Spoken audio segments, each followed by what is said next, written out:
Port of Oakland reopens after Occupy Wall Street demonstrations, and management changes at the Tampa Tribune and WFLA affiliate. The Port of Oakland reopened Thursday after Occupy Wall Street protesters shut it down in demonstrations that turned violent, injuring people and ending in arrests for many. Police in riot gear tried to control crowds that broke into a vacant building, shattered downtown windows, sprayed graffiti, and set blazes along the way. Now, it really seems as if these protests are entering a new phase, at least in some of the major cities, because now they're becoming more destructive. At least some of them are. So I think going forward, at least in the major cities where these protests are taking place, we're going to see more destructive type behaviors. You're probably going to have anarchists jump in, banks being defaced, among other things, and that's a trend that's definitely developing. So my best advice to people is, if you're going to go to an Occupy Wall Street demonstration, you might want to go to one in a smaller town or a smaller city, because they're probably less likely to get violent or any kind of destructive types of behaviors to happen.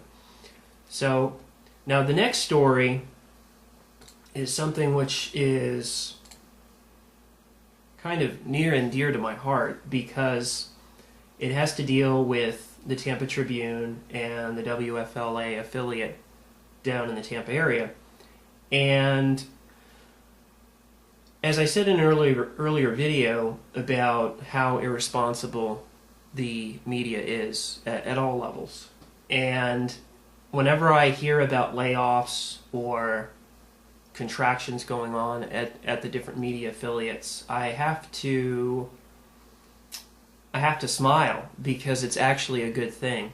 Because what it breaks down to is that they're losing influence, and other means of information distribution, mainly the internet, are gaining ground at their expense. So that's definitely something that we're going to continue to see. I remember Michael Moore giving an interview on Larry King maybe 2 years ago, and he said that within a year that half the newspapers in the United States would go bust.